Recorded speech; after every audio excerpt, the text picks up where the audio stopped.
Hey, this is Pamela Schneider. I'm the retail editor for Blue Book Services, and this is the Produce Reporter Week in Review.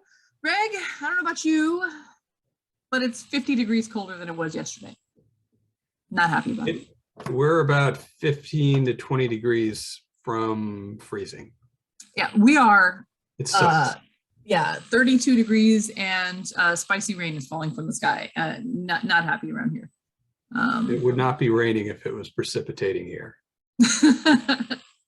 And it's not exactly a sunny disposition on the supply chain this week. You heard from an International Fresh Produce Association town hall. I'm working on getting the name right. It's not exactly flowing yet. We're just going to call them IFPA. An IFPA town hall this week about supply chain and how long are we going to be dealing with all of this? And it wasn't exactly great news. No, it's very unhappy news. It's when they say at least through the end of this year, I think people should plan on probably more like 2 years. There's nothing on the horizon that if something happened, it would all of a sudden get better. And it's affecting so many different levels. And if you have a labor problem worldwide, like that's not something that's quickly solvable. And a lot of the things that are going on in society are not improving that, but making it worse. Like one of the stories we've been covering is the vaccine mandates for truck drivers in Canada and what's expected to be reciprocal in the United States for drivers crossing border into the US, which was announced by the Biden administration in November. And it's supposed to go into effect, I think, this weekend. And even there's no confirmation out there that that's still going to happen. They even mentioned it. IFPA has been talking to the administration to confirm whether or not that's going to happen, and they haven't responded. So we're not exactly positive that's going to happen. But the weirdest news was Canada. They announced this thing like 2 months ago, and then the week it's going to happen, they had a spokesperson say, no, it's postponed indefinitely. And the industry went, oh, well, that's probably a good thing. And then the next day, another spokesperson from that same group said, oh, we misspoke yesterday. It's on and it starts in 2 days. So it was implemented late last week. And that 1 day delay, I'm reading that some trucking companies sent drivers out during that 1 day delay. So then they get caught across the border and have to quarantine to get back. So the bottom line is rules like that are definitely affecting transportation. And we were already dealing with a lack of trucks and lack of drivers.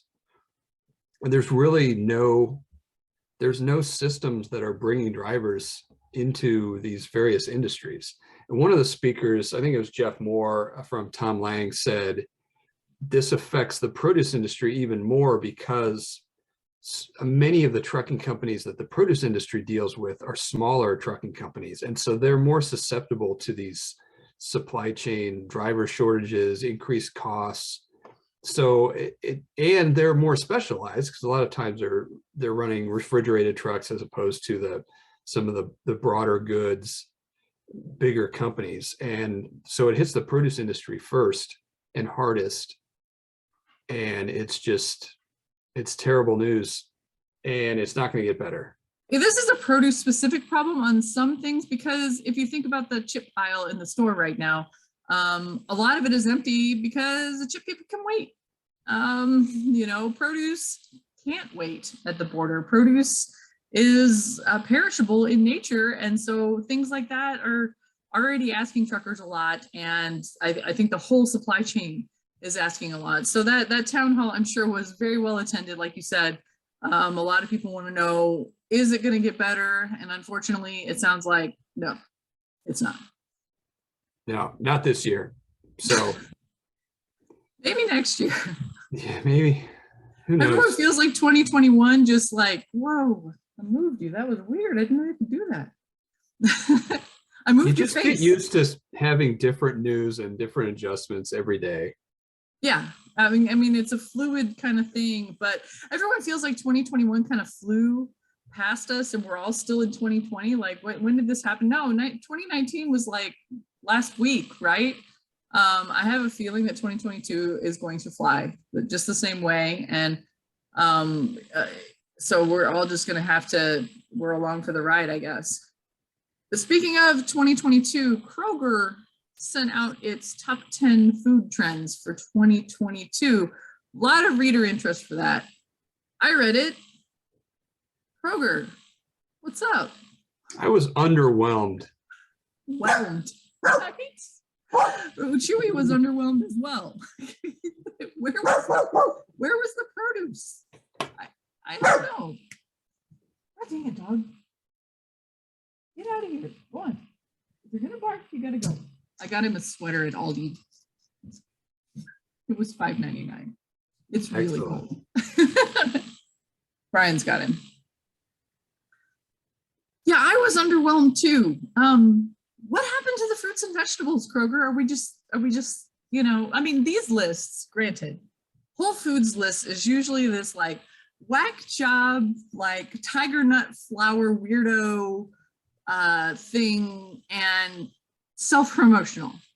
A lot of the times that it's all of these lists that come from retailers or anybody really, except for, you know, maybe like a food magazine or something like that. Or your list. Well, my list also talks of produce specific. All these retail ones are usually like trying to sell somebody's product, right? And I'm wondering how much is involved. Where would you think about slotting and, you know, what apple is going to be here this week or that week? And who paid to get, let's see, tequila as number 3. Yeah. Everything tastes of tequila. Really? Like tequila's big, huh? You don't say. I didn't really think alcohol was that big. I thought the millennials would all quit drinking. The one that I do agree with, however, is this is a flavor profile that I've been promoting at least since 2020 when I had some tropical avocado toast with everything bagel seasoning. And this week we had a Taylor Farms everything bagel salad.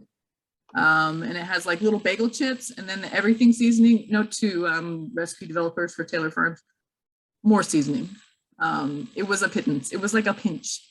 And anyone who buys that everything bagel seasoning, I buy that stuff at Costco now. The Trader Joe's little bottle is not big enough. That I agree with. And they promoted everything bagel seasoning on things like avocado pulp. That is the closest we got to produce on this list. Yeah, pretty much. I mean, they did talk about hyper local, but that was an opportunity to talk about some of the greenhouses in the Midwest, for instance. And they didn't really do that. I mean, I'm almost inclined to one up their hyper local and put in a little more effort in my backyard garden, which cuts Kroger right out of the business. Yeah, so they better be careful. Local mentioned the in-store bakery. I mean, come on, man. Really? But these lists come out every year, and I'm really enjoying seeing that. We've all taken a snooze because it used to be like Whole Foods hit in October, and then everyone like rushed to get theirs done before January 1st. So now we're just kind of like brunching it all the way through. We're almost more than halfway through January, and these lists are still coming out. So I don't blame them. It's a great news hook. We'll run them. Yeah, oh, of course. Everyone loves to know what the retailer is going to be promoting for the next year, and Kroger still thinks charcuterie is hot. I mean, it's an opportunity for produce.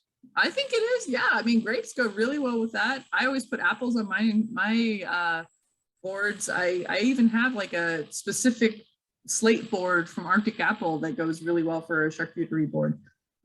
So pears, I have fun. Pears are excellent. Grapes, fancy tomatoes. All of that. But yeah, so take a look at Kroger's list and maybe we can suggest some fresh produce items that they could also include, because even in the plant-based foods, yeah, no produce. Come on. Well, that's it for the Produce Reporter Weekend Review. If you are not getting the Produce Reporter newsletter, you need to go to producebluebook.com and sign up.